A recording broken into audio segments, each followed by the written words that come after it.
Hello everyone, I'm Zhonghuan Chen. I'm happy to come here to share our research.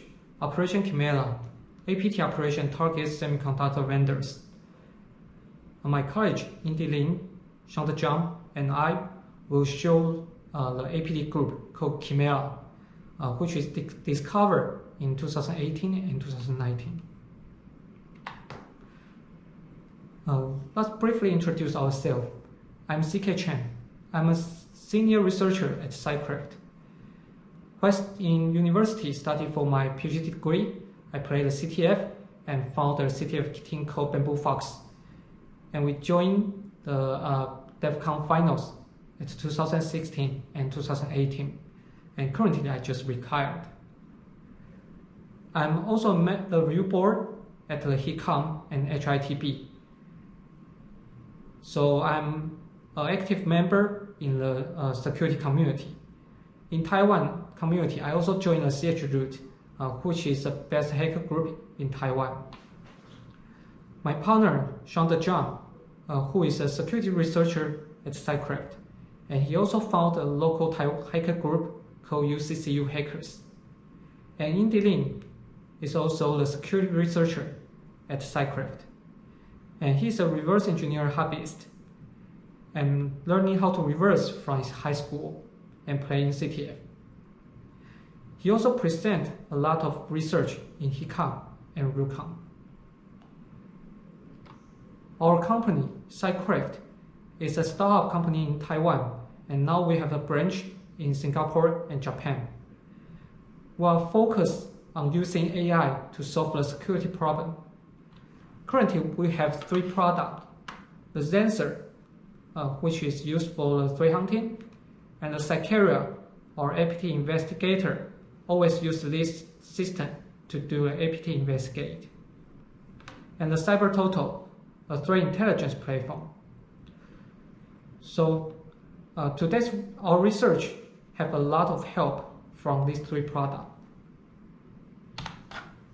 Our company also joined the MITRE ATT and CK evaluation in last year and compete with the top vendors in the world and get a nice result. If you are interested about that, you can come to see our blog in this URL. Okay. So let's start today's talk. So this is today's outline. We will give the introduction first, to give an overview about Taiwan semiconductor ecosystem and to illustrate the threat actor Chimera. And then we will move to case study to understand the activities of the hacker. Next, we will go deeper to the threat actor's digital arsenal, which show how to reverse and the technical used by the malware. We will also show other incidents in Taiwan which may relate it to Chimera. In the end, we will make a brief conclusion to give a takeaway to the audience. As Taiwan has a special political position, we encounter a lot of cyber attack every year. In 2018, we have the TSMC ransomware. The TSMC is one of the largest enterprise in semiconductor industry in Taiwan or even in the world. And he has been hit by WannaCry and hold down their product line for 2 days and cost them 170 million. In last year, Kaspersky has discovered the Shadow Hammer, which is a supply chain attack to ASUS. And in this year, in May, we have the CPC attacked by a Cobalt ransomware. The CPC is an energy sector and has a lot of gas stations. So when this attack happens, a lot of gas station is out of service. So it's a serious attack to the critical infrastructure. Among them, the semiconductor is most catch our eyes. Even so, Taiwan is a very small country. We have taken an important role in the semiconductor landscape. With our government pay a lot of resources to develop this industry, we have established ourselves as a leading player in the semiconductor industry.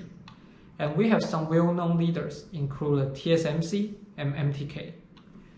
So in 2018 and 2019, both the market sharing and the wafer capacity, we are in the leadership in the world.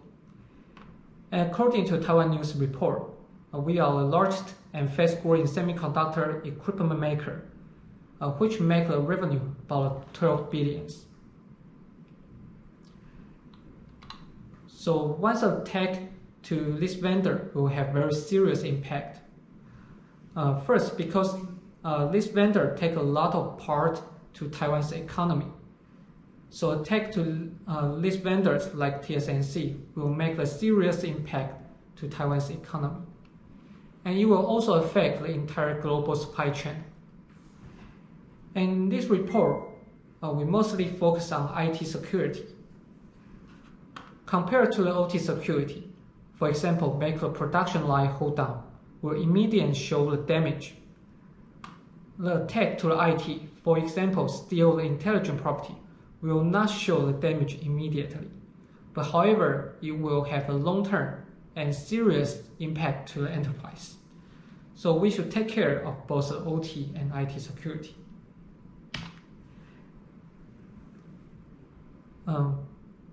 Because our company, Cybercraft, is a Taiwan local security company, so we have a very high visibility in the semiconductor industry in Taiwan. And between 2018 and 2019, we have discovered several attacks to these vendors. And the victims are mostly located at Hsinchu Science Park. Hsinchu Science Park is a center of Taiwan high-tech industry, and especially for the semiconductor vendors. We have first published this report in this year about April. And after we publish our report, we receive a lot of feedback from other security researchers, other vendors, and our friends, which reveal that, in fact, there are more than 7 vendors in Taiwan and Europe were also being attacked by the actor. So we will say this attack is very intensive. The attacker have the ability to launch a large-scale attack to many vendors at the same time. And this APT group is not choose their victim randomly, and they choose their victim precisely and very well coordinated. Aside from the vendor themselves, the attacker also attack their subsidiaries and competitors. So let's show the trend that from the old time, the attacker only attacked the enterprise themselves, which is a single point attack.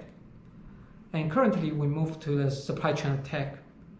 And for now, in this case, what we see is the attack on the entire industry survey.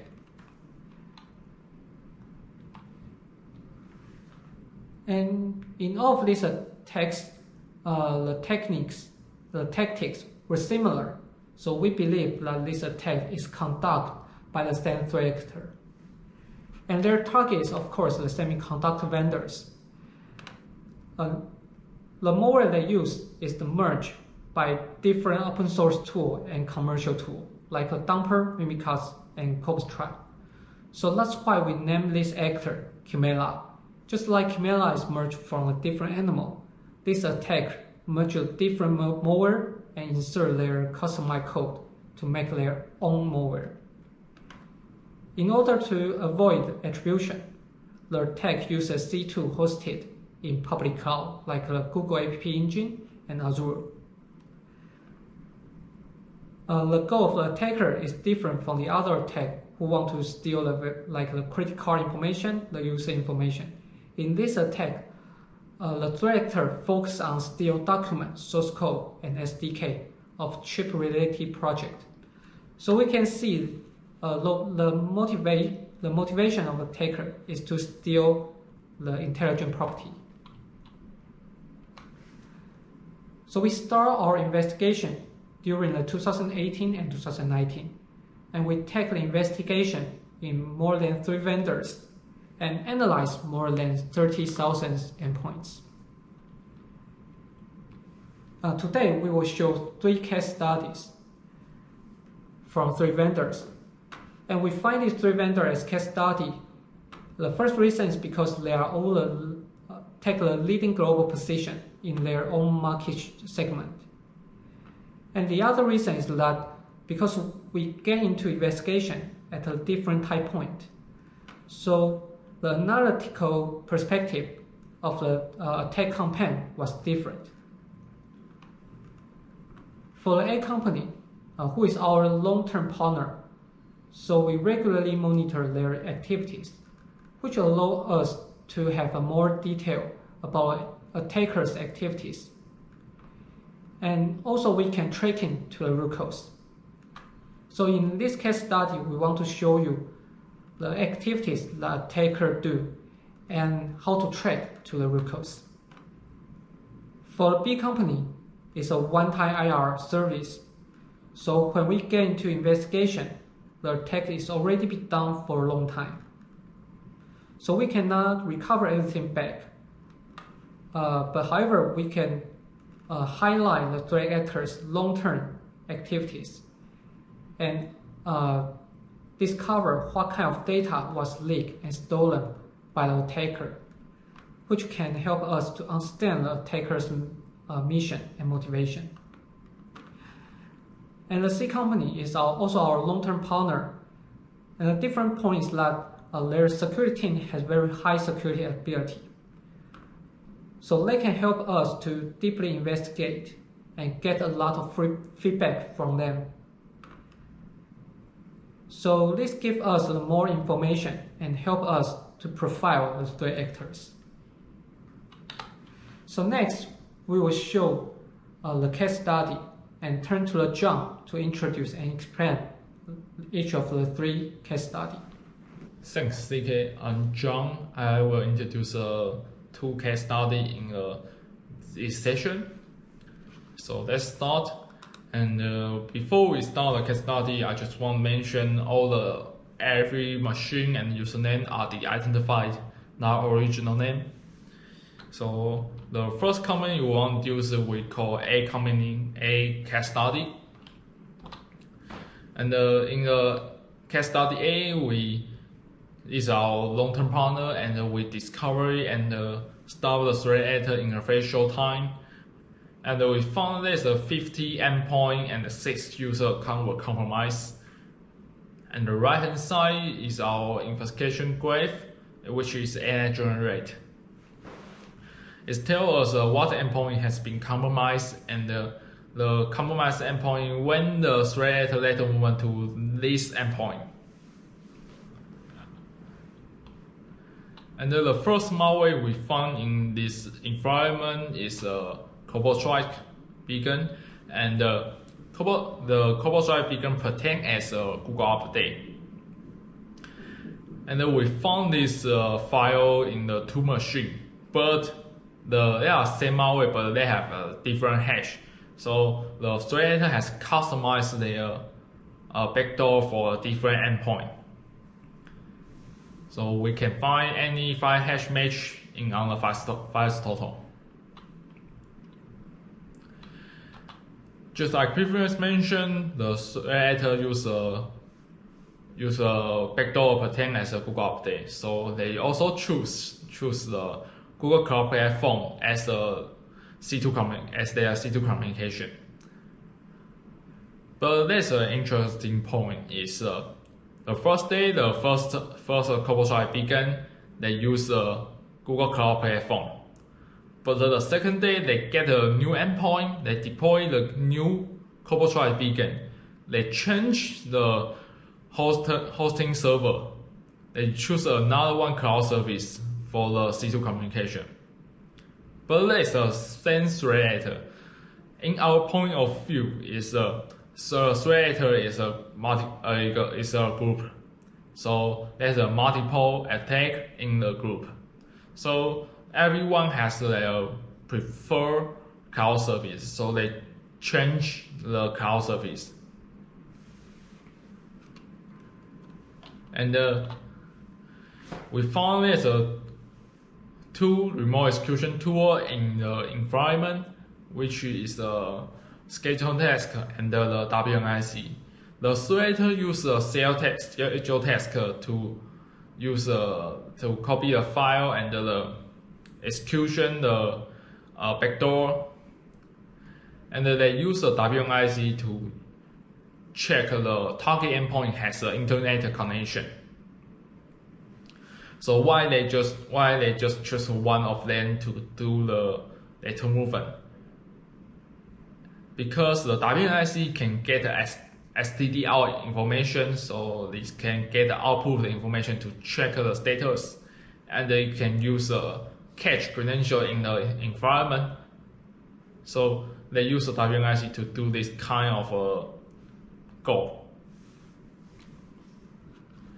And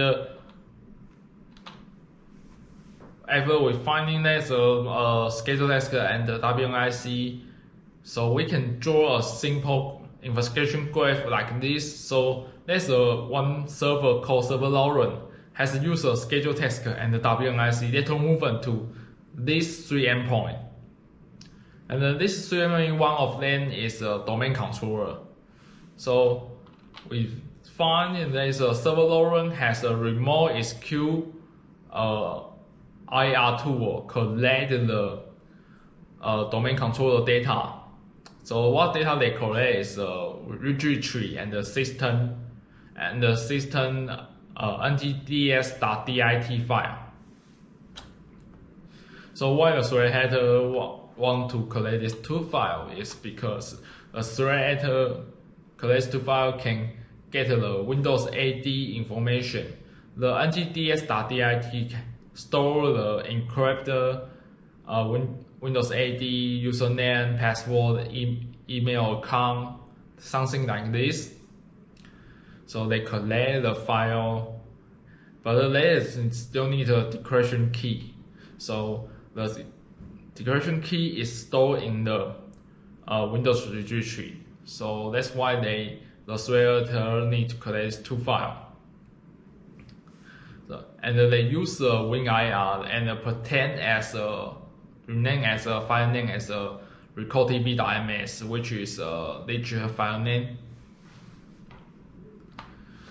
So based on finding and our AI investigation tell us there's a NB-CLAIR use a schedule task deploy a Google update to the server Lauren. So we trace back into NB-CLAIR. So NB-CLAIR timeline tell us before the schedule task execution 6 minutes ago that there's a RDP logout successfully from the IP1. So we think it is a possibility is a higher root cause about this attack. And then we notice after the RDP logout, they use this user account to do a system reconnaissance and do the schedule task to remote deploy the malware. So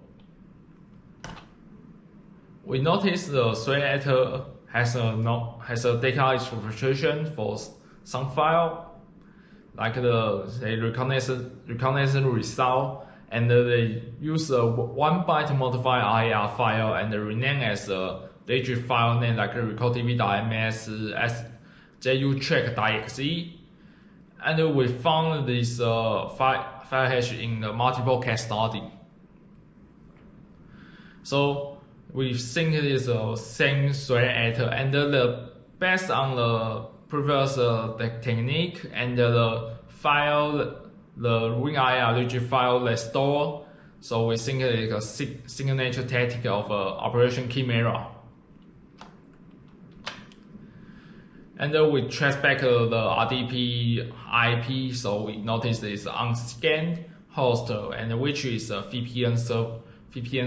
So VPN server also can be compromised. Your VPN account cannot be the last line of your defense.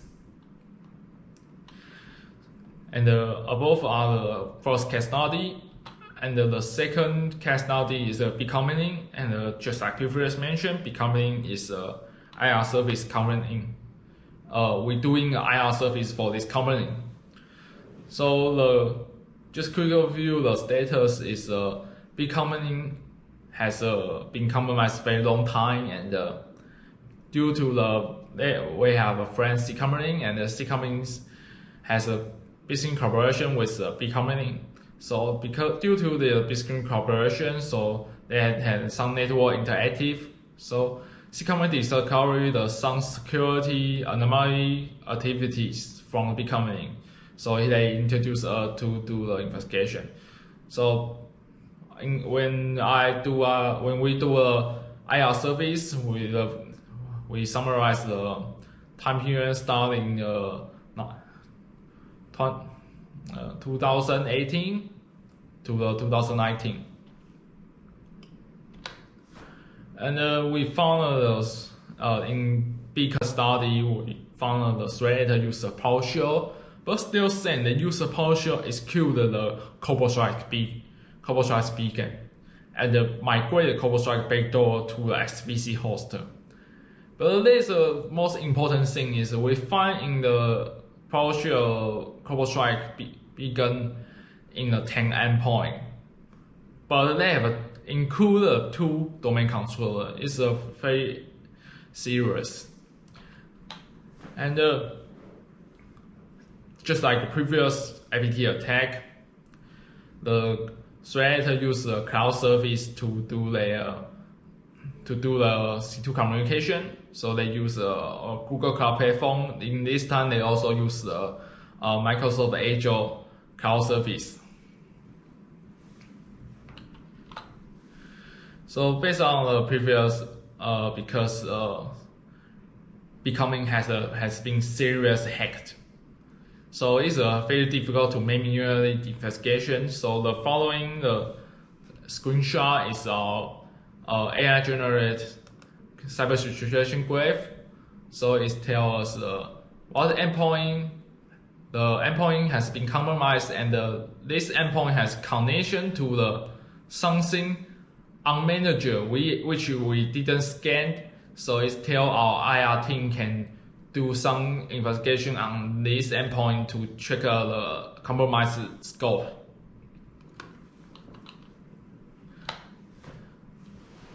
So starting the 2018 November, the threat has get in the environment,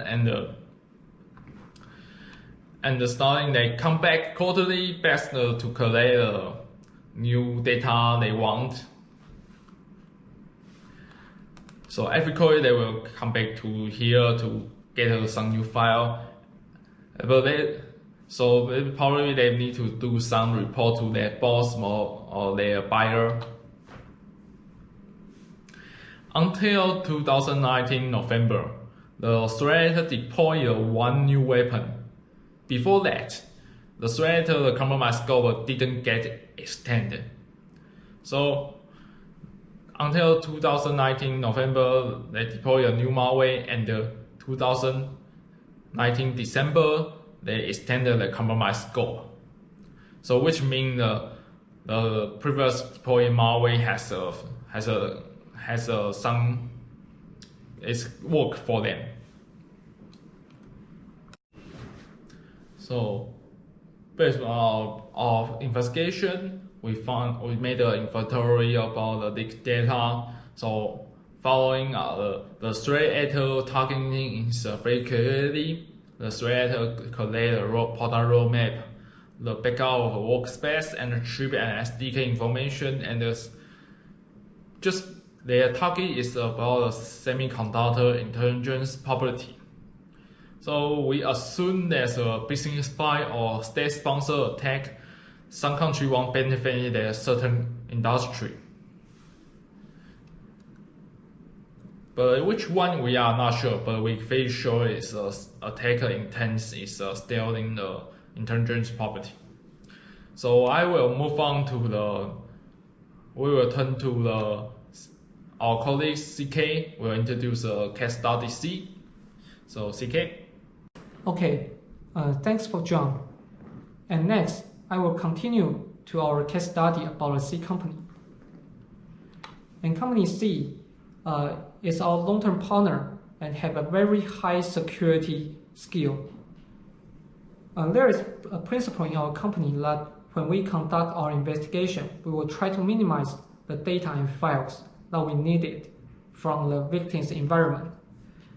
This is for protection to victims' privacy and confidential. So if the blue team in the victim organization has very skillful, they can help us to dig it deeper. So in this case, when we finish our first investigation, we turn the result to land, and the blue team help us to find out more to profile the threat actors. So from the experience of this case, there's a requirement that even though the security service are outsourcing, your blue team must have a very high skill so that you can interact with the outsourced vendors. Okay, in this case, we first find a malware we call it 3-in-1 cloud storage tool that uses a G Drive, Dropbox, and OneDrive to upload the steal file. And their hash is listed here. And when we discover it, this one has no recording BT. And because this malware uses the web-based API to transfer file, so it's able to bypass level 7 firewall. We also have discovered the other cloud storage tool that uses OpenLoad.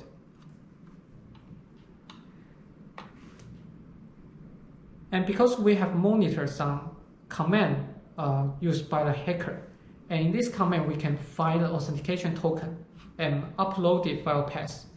So we can find some file upload by the hacker, and also we find some file that in victim environment that is possible to be leaked by the hacker. And one of the files is like that. So this file is like the cheat sheet of the threat actor, and they may follow the trick tree to export the NTDS. So in fact, we also monitor the similar activities.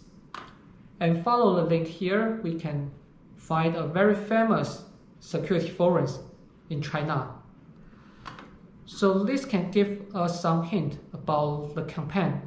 So we can guess that the campaign has at least one member understanding Chinese. And we also make a profile about the active time of the actor. So we find that they are most active in the September in 2019. And their working hour is from the morning 8:30 to the night 8:30. From this time period, we can guess the attacker's time zone is located in UTC +8. And their working day is Monday to Friday and most busy in Wednesday. And sometimes, if some event or some mission is needed, they may also work at Saturday. So from this information, we can guess that campaign is at the same time zone to Taiwan. Okay. So with the help of the blue team of our partner, we have more information, more profile about this campaign. Okay. So next, we will go deeper about the threat actor's digital arsenal. And Indy will show you the malware and the technical use by this malware. Okay, so that's your turn, Indy. Hi, I'm Indy, reverse engineer from Cyberattack. Now, I'm going to introduce actors' digital arsenal.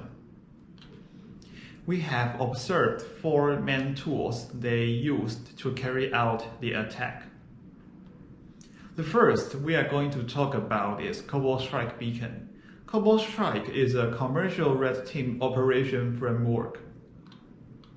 They use Cobalt Strike Beacon as their primary backdoor in these intrusions.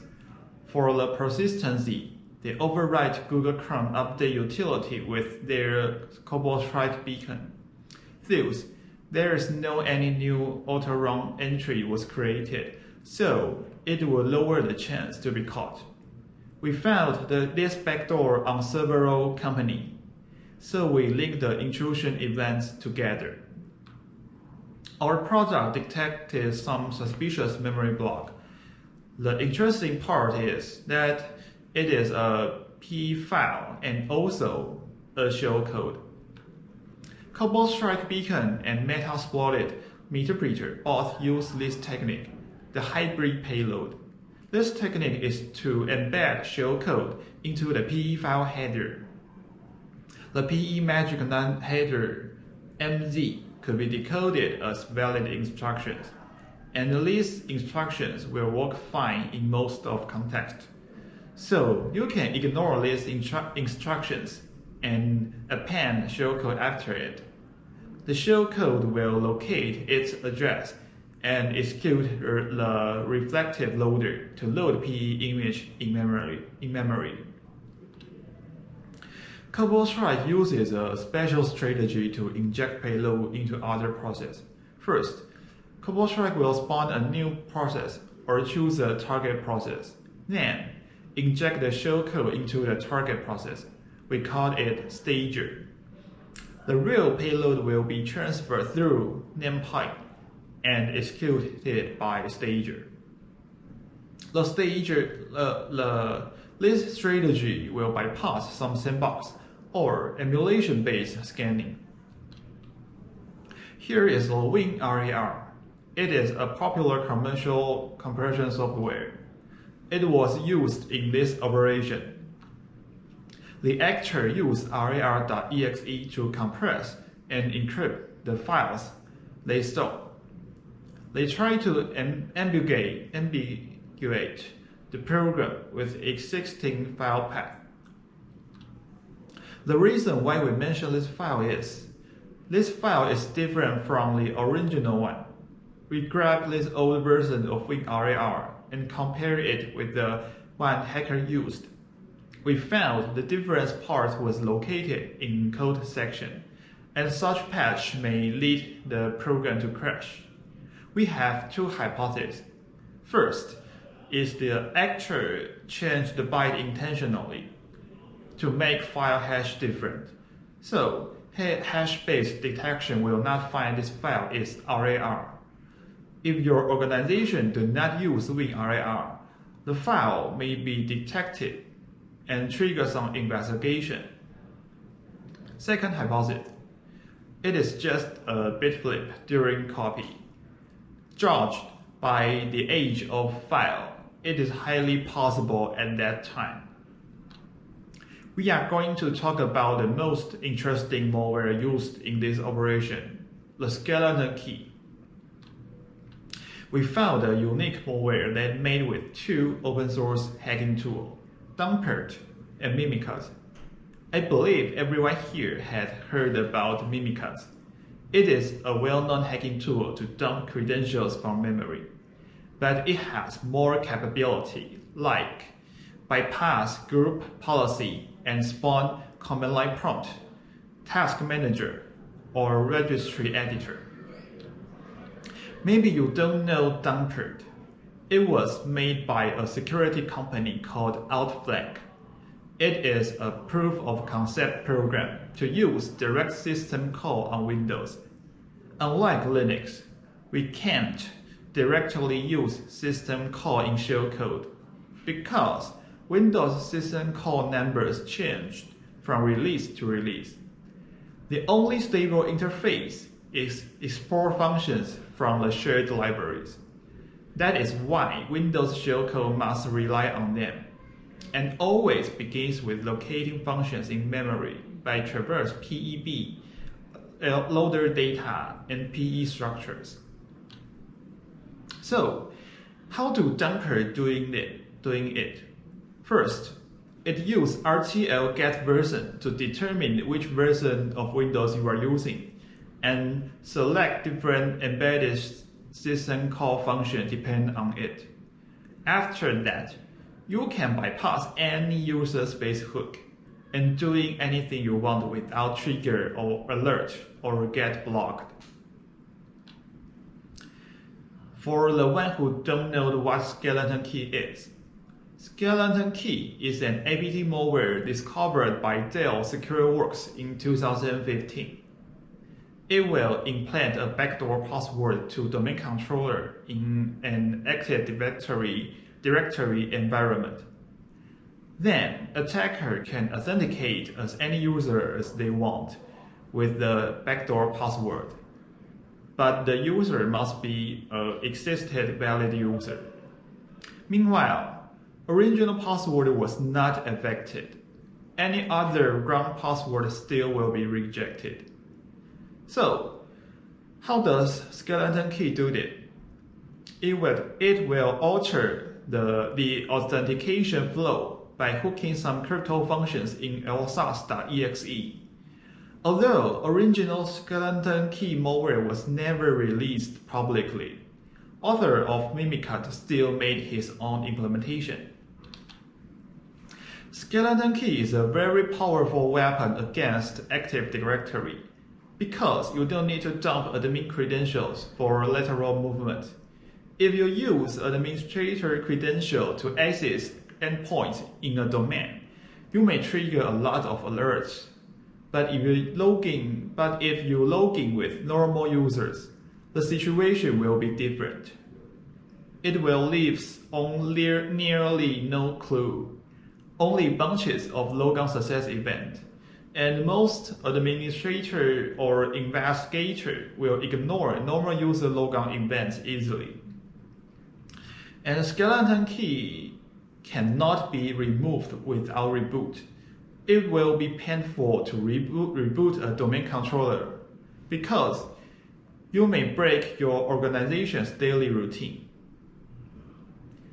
We also observe some other APT attacks that using modified version of Mimicut against Taiwan government agencies. Next, we are going to introduce the new finding after the white paper published. We found WinT backdoor was used in this operation.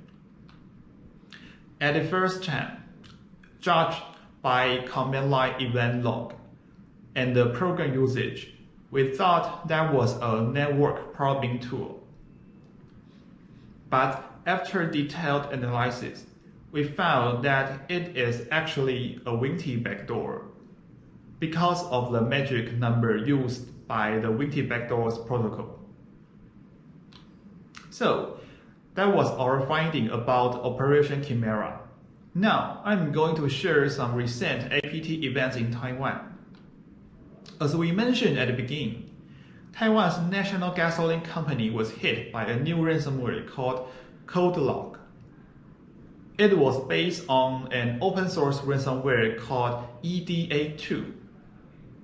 Investigation Bureau found that Cobalt strike and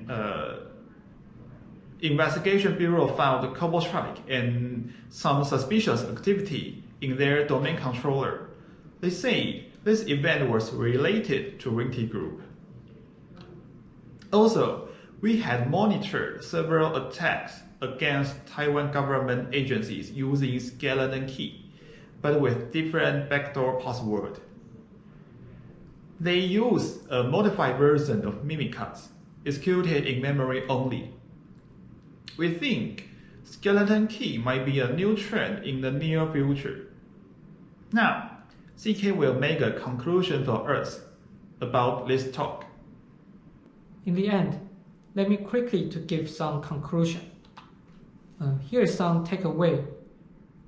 In this talk, we disclosure a large-scale APT attack targeting semiconductor vendors, and there are more than 7 vendors are compromised, and these vendors are in Taiwan and Europe. The attacker has precisely attacks. They are not only targeting leading semiconductor vendors, but also attack their subsidiaries, partners, and competitors.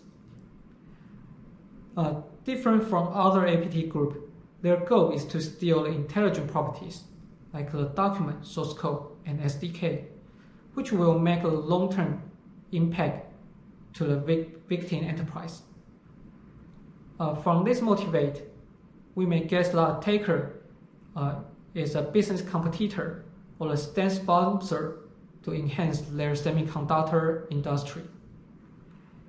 We have found some IOC in the appendix, so if you want to find some IOC, you can reference to the appendix in this slide.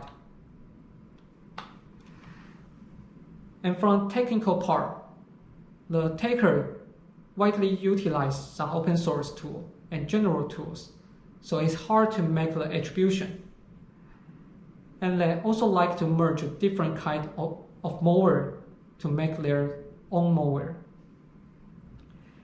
And in the two shared case study, their AD and VPN are uncompromised.